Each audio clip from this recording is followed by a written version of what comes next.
أنفسنا ومن سيئات أعمالنا من يهده الله فلا مضل له ومن يضلله فلا هادي له ونشهد أن لا إله إلا الله وحده لا شريك له ونشهد أن محمدًا عبده ورسوله الذي أرسله الله تعالى إلى كافة للناس بالحق بشيرا ونذيرا وداعيا إلى الله بإذنه وسراجا منيرا أما بعد فأعوذ بالله من الشيطان الرجيم بسم الله الرحمن الرحيم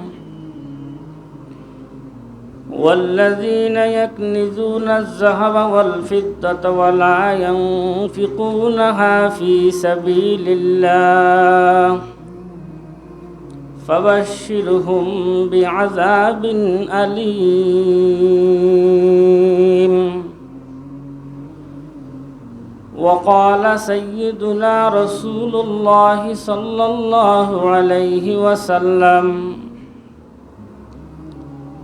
اليد العليا خير من يد السفلى وقال رسول الله صلى الله عليه وسلم كن عالما أو متعلما أو محبا أو مستمعا فلا تكن خامسا فتهلك وقال رسول الله صلى الله عليه وسلم إذا مات الإنسان انقطع عنه عمله إلا من صدقة جارية أو علم ينتفع به أو ولد صالح يدعو له أو كما قال عليه الصلاة والسلام اللهم صل على محمد وعلى آل محمد كما صليت على إبراهيم وعلى آل إبراهيم إنك حميد مجيد اللهم بارك على محمد وعلى آل محمد كما باركت على إبراهيم وعلى آل إبراهيم إنك حميد مجيد اللهم صل على سيدنا محمد كلما ذكره الذاكرون وكلما غفل عن ذكره الغافلون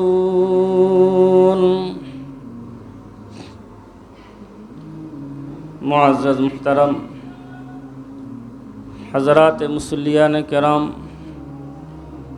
মহান রব্বুল আলামিনের দরবারে অগণিত অসংখ্য শুকর যে মহান আল্লাহ রব্বুল আলামিন আমাদেরকে সুস্থতার নিয়ামত দিয়ে আজকে 1446 হিজরি 13 রমাজানুল মুবারক। রমাজানুল মুবারকের দ্বিতীয় জুমা আজানের সাথে সাথে আল্লাহ আমাদেরকে আল্লাহ পাকের ঘরে হাজিরি দেওয়ার তৌফিক নসিব করেছেন। সকলে বলি আলহামদুলিল্লাহ। রমাজানুল মাস সবরের মাস, সহমর্মিতার মাস, একে অপরকে সাহায্য সহযোগিতা করার মাস।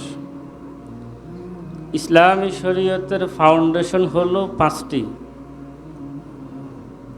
কালেমা, নামাজ, রোজা, হজ, যাকাত।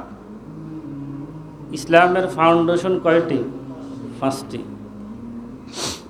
এখন আপনাকে খেয়াল করতে হবে 5টি ফিলারের কয়টি ফিলার আমার কাছে আছে। আপনার বিল্ডিংয়ে একটা ফিলার যদি না হয়, বিল্ডিংয়ের 12টা বাজে যাব, শেষ। ইসলাম নামক এই ধর্মেরও ফাউন্ডেশন হলো 5টি: কালেমা, নামাজ, রোজা, হজ, যাকাত। আপনাকে সবসময় দেখতে হবে এই 5টি ফাউন্ডেশন আমার ভিতরে আছে কিনা। কলেমা সকলের লাগবে, এই ফাউন্ডেশন। নামাজ, এই ফাউন্ডেশন সকলেরই লাগবে। রোজা, অসুস্থ ব্যক্তি, মুসাফির ব্যক্তি, মাজুর ব্যক্তি, নাবালেগ মানুষ, এরা বাদ দিয়ে এই ফাউন্ডেশনেরও সকলকে লাগবে। বাকি হলো 2টা, হজ এবং যাকাত। হজ এবং যাকাত এই 2টি, যাদের কাছে টাকা পয়সা আছে তাদের এই 2 ফাউন্ডেশন, যাদের টাকা পয়সা নেই এই 2 ফাউন্ডেশন নিয়ে কোনো চিন্তা নাই। টাকা আছে তো হজ করবে, টাকা আছে তো যাকাত দিবে। তাহলে টাকারও কি পরিমাণ প্রয়োজন? টাকা হলে আমি ইসলামের এই 2টি ফাউন্ডেশনের উপরে আমল করতে পারি। টাকা হলে আমি যাকাত দেওয়া ফরজের মতো ইবাদতের সওয়াব আমি অর্জন করতে পারি। যদি টাকা না থাকে তাহলে আমি এই সওয়াব থেকেও মাহরুম। ঠিক তদ্রূপভাবে টাকা থাকলে হজে যাবে, টাকা না থাকলে হজে যাবে না। তাহলে যাদের টাকা আছে তাদের এই 5 ফাউন্ডেশন লাগবে, আর যাদের টাকা পয়সা নাই তাদের ফাউন্ডেশন 3টার উপর আমল করবে: কালিমা, নামাজ, রোজা। আবার যখন টাকা হয়ে যাবে তখন বাকি 2টার উপরও আমল করতে হবে। তো রমাজানুল মুবারক বরকতের মাস হিসাবে আমরা এই মাসে 2টি ইসলামের বুনিয়াদের উপরে আমল করি। একটি হলো রমাজানুল মুবারকের রোজা, আলহামদুলিল্লাহ। আরেকটা হলো যাকাত। আরেকটি হলো কি? যাকাত।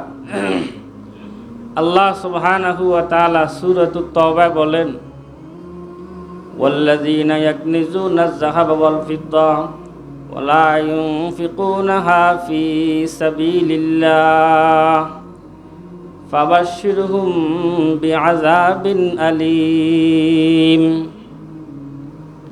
ওয়াল্লাযীনা ইয়াকনিজুনাজ যাহাবা ওয়াল ফিদ্দা, যারা স্বর্ণ চাঁদি জমা করে, টাকা পয়সা অর্থ সম্পদকে জমা করে, ওয়ালা ইউনফিকুনাহা ফী সাবিলিল্লাহ, আল্লাহর রাস্তায় খরচ করে না, আল্লাহ পাকের রাস্তায় খরচ করে না।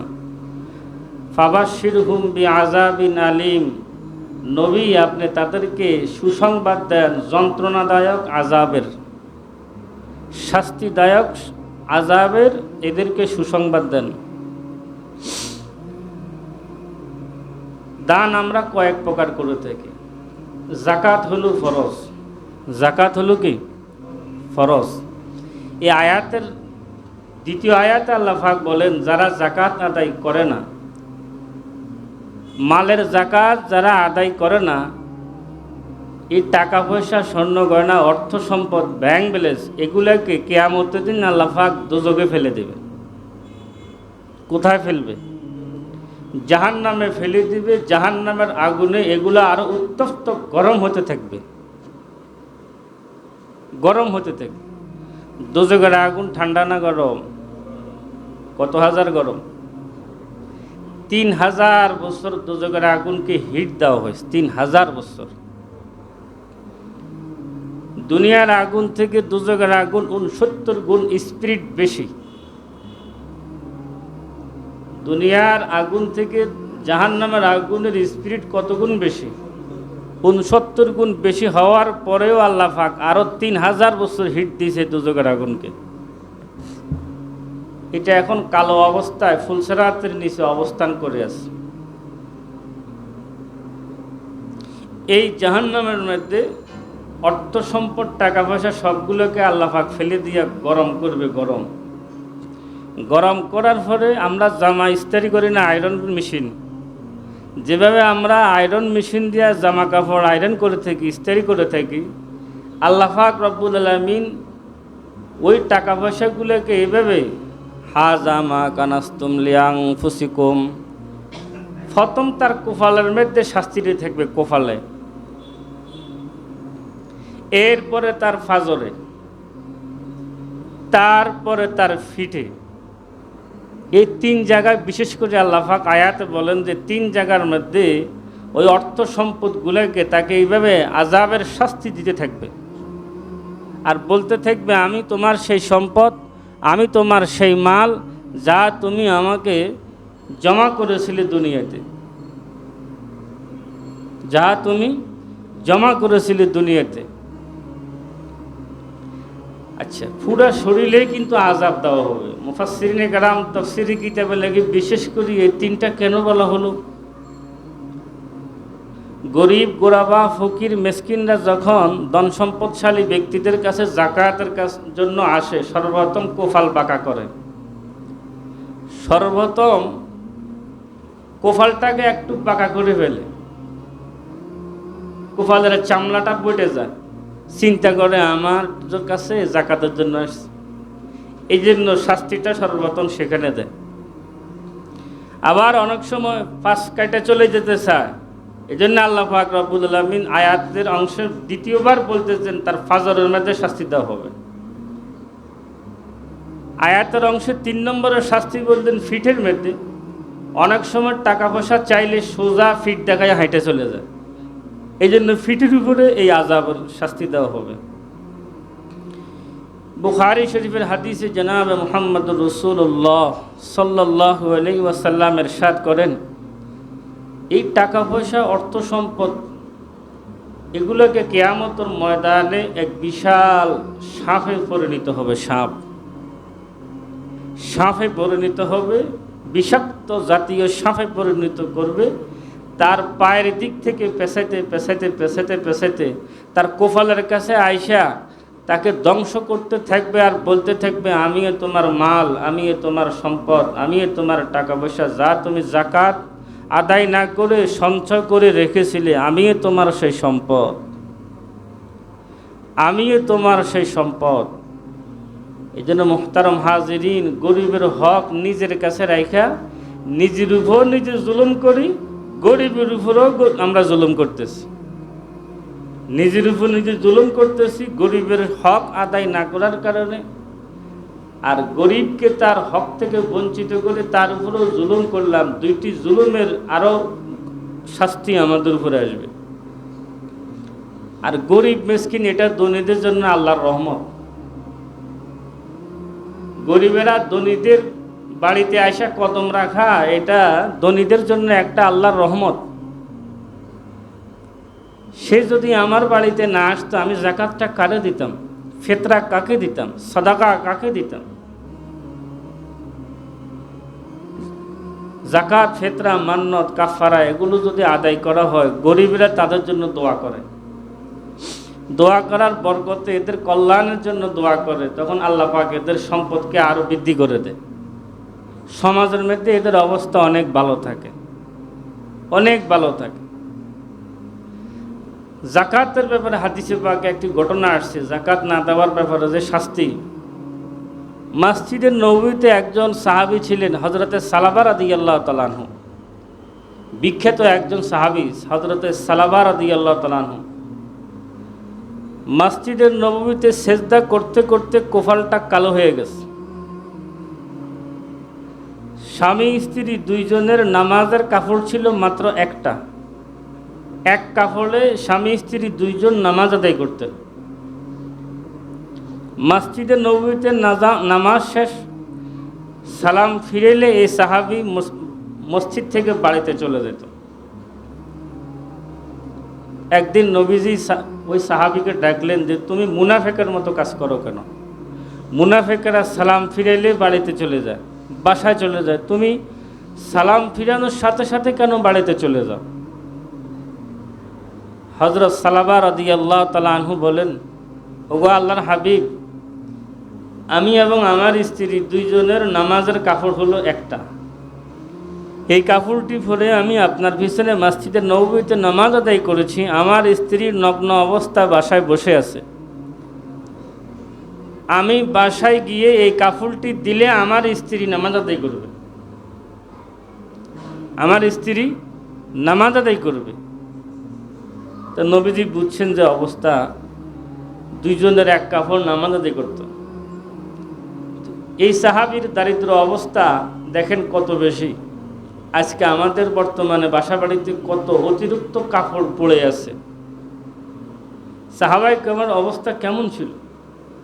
খলিফা ওমর মসজিদে নববীতে খুতবা দিচ্ছিলেন, চাদর দুইটা, একটি পরনে আর একটি হলো গায়ে। সাহাবায়ে কেরাম জিজ্ঞেস করলেন, খলিফা ওমর, গনিমতের চাদর সকলে একটা পাইলাম, আপনার দুইটা কেন? খুতবার আগে এই জবাব দেন, খুতবার আগে এই জবাব দেন। খলিফা ওমরে ফারুক রাদিয়াল্লাহু তাআলা আনহু তার ছেলে আব্দুল্লাহ ইবনে ওমরকে বললেন, আব্দুল্লাহ, তুমি এই প্রশ্নের জবাবটি দিয়ে দাও। হযরতে আব্দুল্লাহ রাদিয়াল্লাহু তাআলা আনহু সকল মুসল্লিদেরকে বললেন যে গনিমতের মাল চাদর হিসেবে আমার আব্বু একটা পাইছে, আমি একটা পাইছি, আমার আব্বু দুইটা পায় নাই। আমার আব্বু লম্বা মানুষ হিসেবে আমার চাদরটা আমার বাবাকে দিয়েছি নামাজ আদায় করার জন্য, আমার বাবা দুইটা নেয় নাই। সাহাবায়ে কেরামের অবস্থা এমন ছিল, সোনালী যুগের মানুষ। তো হযরত সালাবা রাদিয়াল্লাহু তাআলা আনহু আল্লাহর হাবিবকে বলেন, ওগো আল্লাহর হাবিব, আপনি তো আমার এই অবস্থা দেখেছেন, আল্লাহর নিকট দোয়া করেন আল্লাহ পাক যেন আমাকে সম্পদশালী করে দেয়, আল্লাহ পাক যেন আমাকে টাকা পয়সা দেয়। নবীজি বললেন, সালাবা, টাকা পয়সা বেশি ভালো জিনিস নয়। টাকা পয়সা কি জিনিস নয়? সম্পদ বেশি ভালো জিনিস নয়, যেভাবে আছে এইভাবে ভালো। কাসেম নানতুবি রহমতুল্লাহ বলে, সম্পদ বেশি হইলেও অন্তর কালো হয়ে যায়। অন্তর কি হয়ে যায়? টাকা বেশি গুনতে গুনতে হাতের মধ্যে গন্ধ কয়। কি কয়? গন্ধ। দেখেন না, করোনার সময় টাকা পর্যন্ত হাতে ধরে না। কেন? টাকার মধ্যে করোনা ভাইরাস আছে। টাকার মধ্যে করোনা ভাইরাস, টাকা কেউ হাতে ধরে না। লিফটের সুইচ কেউ ধরে না, সেখানে করোনা ভাইরাস। কি ভয়াবহ অবস্থা। কাসেম নানতি বলে, আমি আল্লাহর কাছে দোয়া করি, আল্লাহ আমার টাকা পয়সার দরকার নাই। মাহি চেনাদারিম গমহি চেনাদারিম, মাহি চেনাদারিম গমহি চেনাদারিম, দস্তারে নাদারিম গম পেশে নাদারিম। ও টাকাও নাই, টাকা গণার চিন্তাও নাই। টাকাও নাই, আমার টাকা পয়সা গণনা করার চিন্তাও নাই। নবীজি সালাবাকে বারবার বুঝালেন, সালাবা, সম্পদ বেশি ভালো জিনিস নয়, যে অবস্থায় আছে সেই অবস্থায় থাকো। সালাবা বলে, না হুজুর, আপনি আল্লাহর নিকট দোয়া করেন আল্লাহ পাক যাতে আমার টাকা পয়সা বাড়ায় দেয়, সম্পদ বৃদ্ধি করে দেয়। নবীজি সালাবাকে বুঝালেন, সালাবা, আমি আখিরি জামানার পয়গম্বর, আমি যদি আল্লাহকে বলি মদিনার সকল পাহাড়গুলোকে আল্লাহ পাক স্বর্ণ বানাইয়া আমার পিছে পিছে ঘুরাবে। মদিনায় যতগুলো পাহাড় আছে, আমি যদি আল্লাহ পাককে বলি আল্লাহ পাক এই পাহাড়গুলোকে স্বর্ণ মণিমুক্তায় রূপান্তরিত করে আমার পিছে পিছে ঘুরাবে, কিন্তু আমি আল্লাহকে বলি না, আমি আল্লাহকে বলি না। সালাবাকে, হুজুর, আমার সম্পদের দরকার আছে, আপনি দোয়া করেন। তো নবীজি দোয়া করে দিন, আল্লাহ সালাবার সম্পদের মধ্যে আপনি বরকত দান করেন, সালাবারের সম্পদ বাড়াইয়া দেন। সালাবার ছাগল, গরু, মোষ, ওট একটা থেকে দুইটা, দুইটা থেকে তিনটা, তিনটা থেকে চারটা হতে হতে এমন অবস্থা হয়ে গেছে, সালাবা গরু ছাগলগুলো যেখানে রাখতো সেখানে জায়গা হয় না, আরেক জায়গায় নিয়ে গেছে, আরেকটি জনপদ সেখানে নিয়ে গেছে ছাগল রাখার জন্য। এখন ছাগল, গরু, ওঁট, বেড়া এত বেশি, সালাবা এগুলা মেনটেন করতে গিয়া মসজিদে নববীর নামাজের ওয়াক্ত ঠিক রাখতে পারতেছে না। আগে 5 ওয়াক্ত নামাজ বা জামাত সালাবা মসজিদে নববীতে নামাজ পড়তে আসতো। আল্লামা তাকি উসমানী দামাত বারাকাতুহুম সালাবার জীবনীতে লিখতে গিয়ে লেখেন, সালাবার সিজদা দিতে দিতে সালাবার কপাল পর্যন্ত কালো হয়ে গেছে। এখন সম্পদের পিছনে পড়ে গরু ছাগল রাখতে গিয়া মসজিদে এখন শুধু জোহর আর আসরের নামাজে আসে, বাকি সময় ছাগল গরুর পিছনে চলে যায়, শুধু আসর আর জোহরের মধ্যে আসে, অন্য নামাজে আসতে পারে না। সালাবার সম্পদ বাড়তে বাড়তে কিছুদিন পরে এমন অবস্থা হয়েছে, সালাবা পাহাড়ি অঞ্চলে আরও উপত্যকা চলে গেলেন। এখন সালাবার শত শত হাজার হাজার গরু ছাগল, ওঁট, বেড়া, দুম্বা। সালাবা প্রথম 5 ওয়াক্ত আসতো, পরবর্তীতে জোহর আর আসর 2 ওয়াক্ত। এখন এত বেশি হয়ে গেছে, সেখান থেকে এখন শুধু সাপ্তাহিক জুমাত বারে আসে, শুক্রবারে নামাজে আসে, শুক্রবারে আসে। এখন সালাবার এত সম্পদ হয়ে গেল, হুজুর আকরাম সাল্লাল্লাহু আলাইহি ওয়াসাল্লাম সালাবার কাছে সাহাবায়ে কেরামকে পাঠাইলেন, সালাবাকে বলো এগুলোর জাকাত দিতে। এগুলোর কি দেওয়ার জন্য? জাকাত দেওয়ার জন্য। সালাবা কো, আমার মাল, আমার সম্পদ, আমি কি লেগে দেব? আমার উপর কি জিজিয়া ট্যাক্স বসাইলো নাকি? মানুষ পিছনেরটা কিন্তু ভুলে যায়, মানুষ পিছনেরটা কি ভুলে যায়। সালাবা বলতেছে, আমি কেন দেব? নবীজি সাহাবায়ে কেরামকে পাঠাইলেন। জাকাতের টাকা উসুল করা এটা পয়গম্বরদের কাজ ছিল।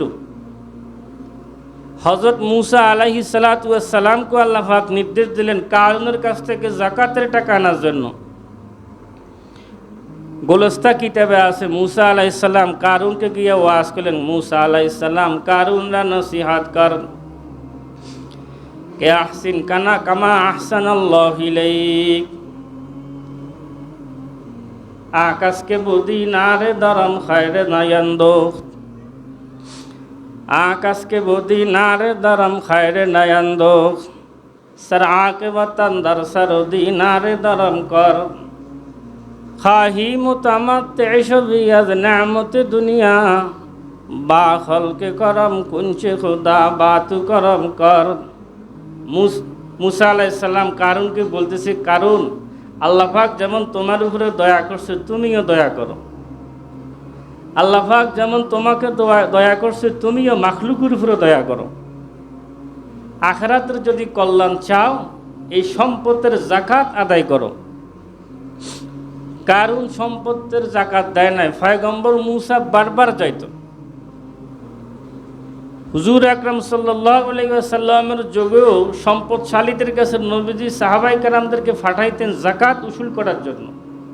সালাবা জাকাত দেয় নাই। একদিন, 2 দিন, 3 দিন সালাবা কিন্তু জাকাত দিচ্ছে না। কোরআনে হাকিমে সালাবার ব্যাপারে আয়াত নাজিল হয়ে গেছে। আল্লাহর সঙ্গে ওয়াদা ছিল, পয়গম্বরের সঙ্গে ওয়াদা ছিল, ওয়াদা অঙ্গীকার ভঙ্গ করছে সালাবা।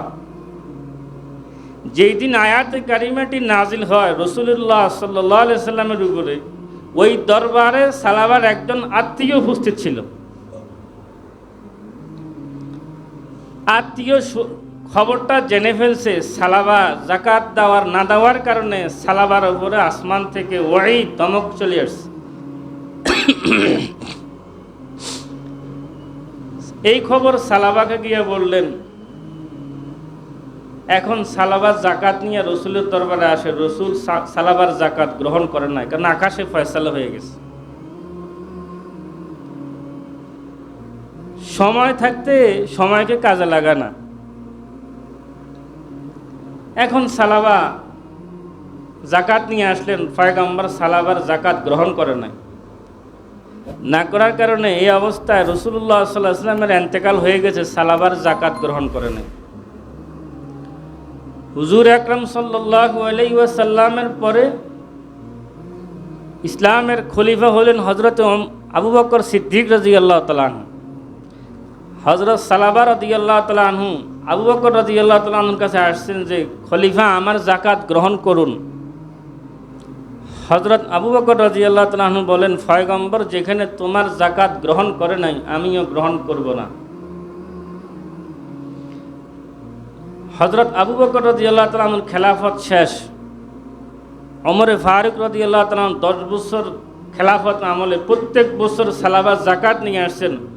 হযরতে ওমরে ফারুক রাদিয়াল্লাহু তাআলা আনহু বললেন, সালাবা যেখানে রাসূল তোমার যাকাত গ্রহণ করে নাই, যেখানে হযরতে আবু বকর রাদিয়াল্লাহু তাআলা আনহু তোমার যাকাত গ্রহণ করে নাই আমিও তোমার যাকাত গ্রহণ করব না। হযরতে ওমরে ফারুক রাদিয়াল্লাহু তাআলা আনহুর পরে খলিফা হলেন হযরতে ওসমান রাদিয়াল্লাহু তাআলা আনহু। হযরতে ওসমান গনি রাদিয়াল্লাহু তাআলা আনহুরও দাঁড়ে দাঁড়ে ঘুরলেন যে খলিফা আপনি আমার যাকাত গ্রহণ করুন। হযরতে ওসমান গনি রাদিয়াল্লাহু তাআলা আনহু বললেন যে যেখানে নবীজি যাকাত গ্রহণ করেন নাই, হযরতে আবু বকর সিদ্দিক রাদিয়াল্লাহু তাআলা আনহু যাকাত গ্রহণ করে নাই, হযরতে ওমরে ফারুক রাদিয়াল্লাহু তাআলা আনহু যাকাত গ্রহণ করে নাই, আমিও তোমার যাকাত গ্রহণ করব না। যাকাত না দেওয়া অবস্থায় হযরত সালাবার ইন্তেকাল হয়ে গেছে, মৃত্যুবরণ হয়ে গেছে, যাকাত দিতে পারে নাই। এই জন্য মুহতারাম হাজিরিন, গরিবের সম্পদ রাখা আমাদের কোনো কি নাই, লাভ নাই। গরিবের হক গরিবকে বুঝিয়ে দেবেন। এই আয়াতের তাফসীরে একটি ঘটনা লিখেছেন আল্লামা তাকি উসমানী দামাত বারাকাতুহুম। বনি ইসরাইলের এক লোকের অনেক সম্পদ, মানুষেরা যাকাতের জন্য আসতো, যাকাত দিত না। তো সম্পদশালীর একটা মেয়ে ছিল, দিনদার ফরহেজগার আল্লাহওয়ালা। হয় না অনেক সময় বাপে আমল করে না কিছু না, কিন্তু আল্লাহ ছেলেটাকে এমন বানাইছে মাশাআল্লাহ, নামাজ রোজা ফরজগার দিনদারওয়ালা। এরকম হয় না? হয়। এরকম বহু আছে। ছেলেকে আল্লাহ পাক দিনের সমঝ দিয়ে দিয়েছে, দিনের বুঝ দিয়ে দিয়েছে। এরকম বহু আছে। এই মেয়েটা ডান হাতে দান খরাত করার জন্য দানের জন্য আসছিল গরিব মিসকিনরা। তখন ওই মেয়েটা নিজের ডান হাত দ্বারা কিছু দান করছে আল্লাহর রাস্তায়। সম্পদশালী ব্যক্তি দেখলেন যে আমার মেয়েটা কি কাজটা করলো, আমার সম্পদ থেকে দান করলো, আমার সম্পদ কমে গেল, মেয়েটার হাত কেটে দিচ্ছে। শাস্তিস্বরূপ আপন মেয়ের হাত কেটে দিয়েছে। মেয়ে কেন এই ডান হাত দ্বারা দান করলো? আল্লাহ পাক রব্বুল আলামিন ওই ব্যক্তির, ওই সম্পদশালীর সব সম্পদ ধ্বংস করে দিয়েছে, কোনো সম্পদ আর নাই। ওই সম্পদশালী ইন্তেকাল করছে। এখন মেয়েটার দারিদ্র অবস্থা। কারণ হলো বাপ যদি মারা যায়, বাপের সম্পদ থাকলে পরিত্যক্ত হিসেবে ওয়ার হিসেবে এগুলোর মালিক হয়। এখন বাপ থাকতে তো সব ধ্বংস হয়ে গেছে যাকাত না দেওয়ার কারণে এগুলো আল্লাহ পাক ধ্বংস করে দিলেন। এখন মেয়েটা নিজেই মানুষের দ্বারে দ্বারে ঘুরে, মানুষের ঘরে ঘরে গিয়ে ঘুরে নিজের জন্য কিছু চায়। এক ধনাঢ্য মহিলার বাড়ির সামনে গিয়ে দাঁড়ালেন। মেয়েটা অত্যন্ত রূপসী এবং সুন্দরী ছিল। ওই মহিলা এই মেয়েটাকে কিছু দান করার জন্য বাড়ি থেকে বের হয়েছে। আয়সা দেখতেছে একটা মেয়ে দান খয়রাতের জন্য আসছে, এত সুন্দরী, এত রূপসী। ওই মহিলা মেয়েটাকে প্রস্তাব দিলেন, আমার ছেলেকে তোমাকে বিবাহ করাতে চাই, তুমি কি রাজি? আমার আলহামদুলিল্লাহ বাড়ি, অর্থ সম্পদ অনেক আছে, তোমার তো কিছুই নাই, তোমার কিছুই লাগবে না, তোমাকে আমার ছেলেকে বিবাহ করা দেব, তুমি রাজি হবে কিনা শুধু এতটুকু বলো। মেয়েটা বললেন, ঠিক আছে মা, আমি আপনার ছেলের সাথে বিবাহের জন্য রাজি হয়ে গেছে। বিবাহ শাদী হয়ে গেল। মেয়েটা বিবাহতে সম্মতি প্রকাশ করলেন। বিবাহ হয়ে গেল, এখন বিবাহের পরে বাসর রাত্রে ছেলেকে আর মেয়েরে এক বিছানায় শুইতে দিছে। এখন দুইজন এক দস্তরখানে খাইতে বসছে, মেয়েটাও খাইতে বসছে, ছেলেটাও খাইতে বসছে। এখন মেয়েটা বাম হাতে খাবার গ্রহণ করে, বাম হাতে বাইর করে না। এখন জামাই বেচারা করতে আছে, গরিবের একটা অভদ্রতা আছে, কি আছে, ফসর দিলে মাথায় উঠে, আসছো ভিক্ষার জন্য, বিবাহ করছি, ডান হাতে না খাইয়া বাম হাতে খাবার খাইতেছে, এগুলো কোথায় শিখছ? দমকা দমকি করতেছে পাশের ঘরে বউকে, হাকিকত তো জানতেছে না। हकीकत को भी चुप रहती नहीं बनावट की उसूल से, कभी खुशबू निकल सकती नहीं कागज की फूल से। বাস্তবতা তো কখনো লুকায়িত থাকে না, একদিন না একদিন প্রকাশ হয়ে যায়। মেয়েটাকে বারবার বলছে ডান হাতে খাবার জন্য, মেয়েটা ডান হাত বের করবে করতো, ডান হাত তো বাবা কেটে দিছে। ডান হাতে দান করার কারণে বাবা তো ডান হাত কেটেই দিছে, ডান হাত করতে গিয়ে বের করবো। এখন জামাই বেচারা ধমক দিচ্ছে, তোমার ডান হাত কেন বাইর করতেছো না, এখানে খাবার খেতে বসছো। এমন সময় আল্লাহ পাক এলহাম করলেন, ঘরের এক কোণ থেকে আওয়াজ করতেছে, হে মেয়ে, তুমি তোমার ডান হাত বের করো, তোমার ডান হাত বের করো, যে হাতটা কেটে দিয়েছে এই হাতটা আমি আল্লাহ নিজে ঠিক করে দেব। মেয়েটা ডান হাতটা বের করলেন, ডান হাতটার সাথে সাথে দেখতেছে পুনরায় আগের অবস্থায়, কোনো কাটা নাই, কিছু নাই, কোনো কাটা নাই, কিছুই নেই। এই জন্য আল্লাহ রসুল সাল্লাল্লাহু আলাইহি ওয়াসাল্লাম ইরশাদ করেন, আল ইয়াদুল উলিয়া খায়রুম মিন ইয়াদিস সুফলা। নিচের হাত থেকে উপরের হাত ভালো, নিচের হাত থেকে যে দেয় তার হাতটা উপরে থাকে, আর যে গ্রহণ করে তার হাতটা নিচে থাকে। মেয়েটা ডান হাতে আল্লাহ রাস্তায় দান করেছিল, এই জন্য আল্লাহ পাক রব্বুল আলামিন চিন্তা করলেন যে যে মেয়েটা আমার রাস্তায় দান করার কারণে ডান হাতকে হারাই ফেলছে, আমি আল্লাহ পাক আজকে তার বিবাহের শুভ দিন বাসর রাত্রে তাকে বেইজ্জতি করব না। আল্লাহ পাক তাকে ইজ্জত দান করলেন। এই জন্য মুহতারাম হাজিরিন, আমরা সম্পদের জাকাত দিতে চাই না, আমরা টাকার জাকাত দিতে চাই না, গরিবের হক নিজের কাছে রাখা কোনো লাভ নাই। আল্লাহ পাক রব্বুল আলামিন ইরশাদ করেন, মাসালুল্লাযীনা ইউনফিকুনা আমওয়ালাহুম ফি সাবিলিল্লাহ কামাসালি হাব্বাতিন আম্বাতা সাবআ সানাবিলা ফি কুল্লি সুমবুলাতিন মিয়াতু হাব্বা ওয়াল্লাহু ইউদাঈফু লিমান ইয়াশা ওয়াল্লাহু ওয়াসিউন আলীম। মাসালুল্লাযীনা ইউনফিকুনা আমওয়ালাহুম ফি সাবিলিল্লাহ, তোমরা যারা আল্লাহর রাস্তায় দান খয়রাতের ব্যাপারে বহুলতি করো, কৃপণতা করো, দিলে সম্পদ কমে যাবে, আমি আল্লাহ ঘোষণা দিলাম। মাসালুল্লাযীনা ইউনফিকুনা আমওয়ালাহুম ফি সাবিলিল্লাহ, যারা তোমরা আল্লাহ পাকের রাস্তায় দান খয়রাত দান করবে, কামাসালি হাব্বাতিন আম্বাতাস সাবআ সানাবিলা, যেমন একটি শস্য জমিনের মধ্যে রাখলে সেখান থেকে 7টি শস্য দানা বের হয়। ফি কুল্লি সুমবুলাতিন মিয়াতু হাব্বা, আবার প্রত্যেকটা শস্যের মধ্যে আবার 100 করে দানা থাকে, 100 করে দানা থাকে। ওয়াল্লাহু ইউদাঈফু লিমান ইয়াশা, আল্লাহ পাক চাইলে 700কে আল্লাহ পাক রব্বুল আলামিন আরও বেশি করে দিতে পারে, ডবল করে দিতে পারে। ওয়াল্লাহু ওয়াসিউন আলীম, আল্লাহ পাক চাইলে আরও পর্যাপ্ত পরিমাণ করে দিতে পারে, পর্যাপ্ত পরিমাণ আল্লাহ পাক দিতে পারে। আল্লাহ পাকের রাস্তায় দান করলে সম্পদ বাড়ে, সম্পদ কমে না। ইয়ামহাকুল্লাহুর রিবা ওয়া ইউরবিস সাদাকাত, আল্লাহ পাক রব্বুল আলামিন ইরশাদ করেন, ইয়ামহাকুল্লাহুর রিবা, সুদে সম্পদ ধ্বংস হয়, সুদে সম্পদ ধ্বংস হয়। ইয়ামহাকুল্লাহুর রিবা ওয়া ইউরবিস সাদাকাত, দান খয়রাত করলে সম্পদ বৃদ্ধি পায়, দান খয়রাত করলে সম্পদ কি পায়? বৃদ্ধি পায়। দেখেন 700 গুণ পর্যন্ত দেয় একটি দানা, এটা কোরআনের আয়াত। কিন্তু আল্লাহ পাক সামনে দুইটি শব্দ আবার বলে দিলেন, ওয়াল্লাহু ইউদাইফু লিমান ইয়াশা ওয়াল্লাহু ওয়াসিউন আলিম।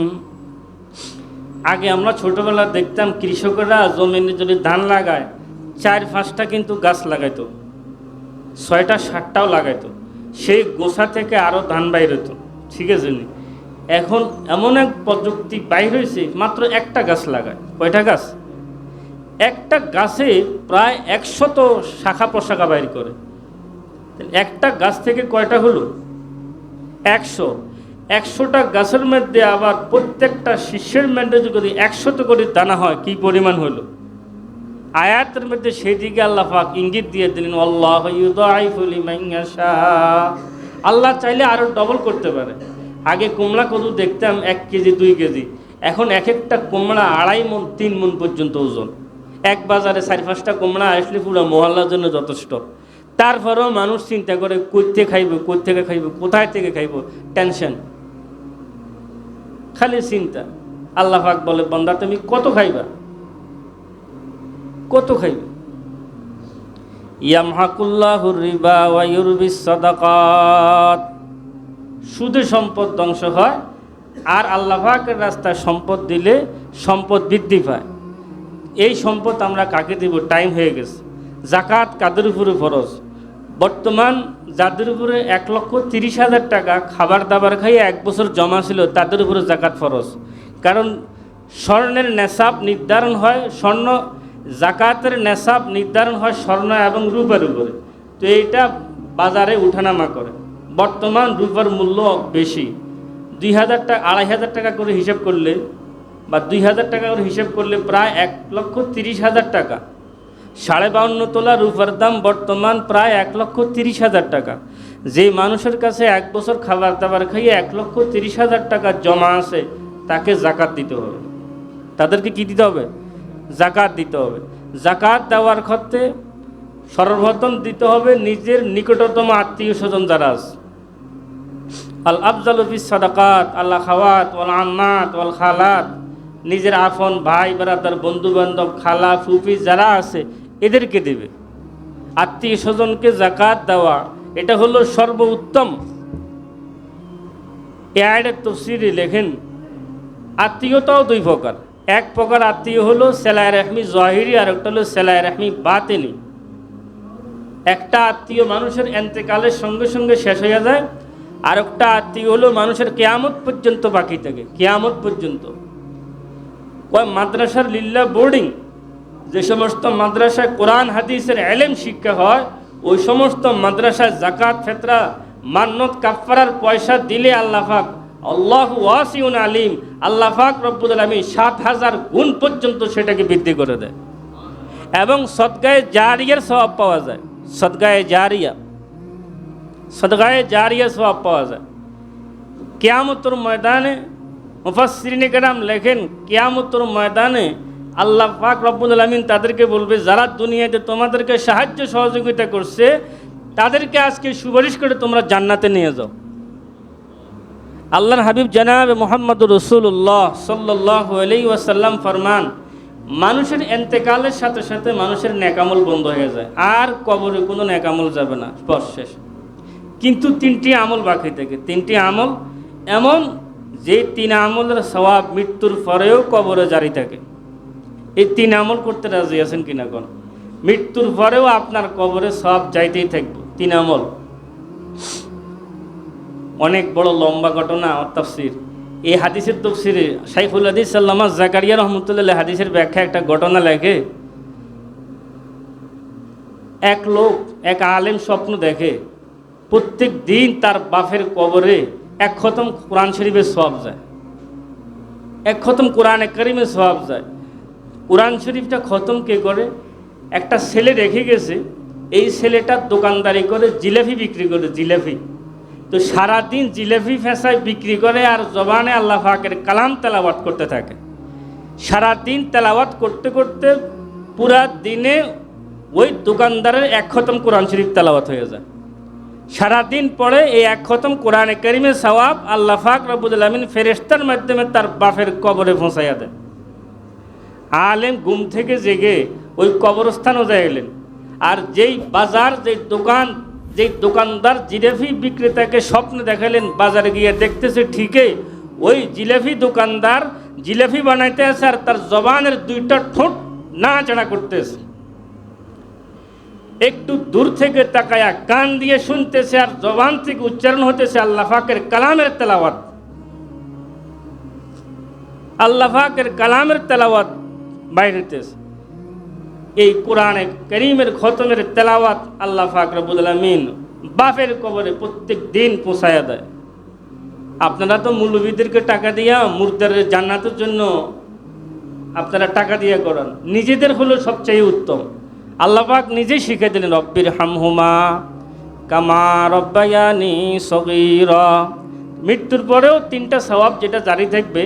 এক নম্বর হলো সদকায়ে জারিয়া। সদকায়ে জারিয়া, মাদ্রাসা, মসজিদ, জনকল্যাণ, মানুষের স্বার্থে যে কাজ করলেন, এগুলো মৃত্যুর পরেও সওয়াব পাইতে থাকবে। দুই নম্বর হলো আও ইলমুন ইউনতাফাউ বিহি, এলেম শিক্ষা দিয়ে গেছেন, আপনার ছাত্র আবার ছাত্র বানাইলো, আপনার ছাত্র আবার ছাত্র বানালো, প্রত্যেকের পক্ষ থেকে এক অংশ সওয়াব আপনার আমলনামায় আসতে থাকবে। আরেক হলো আও ওয়ালাদুন সালিহুন ইয়াদউ লাহু, নেককার সন্তান যদি আমরা রেখে যাই, এই নেককার সন্তান পিতামাতার জন্য যদি দোয়া করে, সেই দোয়া আল্লাহ পাক রব্বুল আলামিন কবরে পৌঁছাইয়া দেয়। আল্লাহ পাক রব্বুল আলামিন আমাদের সবাইকে আমল করার তৌফিক দান করেন। আল্লাহ আমাদের সবাইকে সঠিকভাবে যাকাত আদায় করার তৌফিক দান করেন। ওয়া আখির দাওয়ানা আলহামদুলিল্লাহি রাব্বিল আলামিন।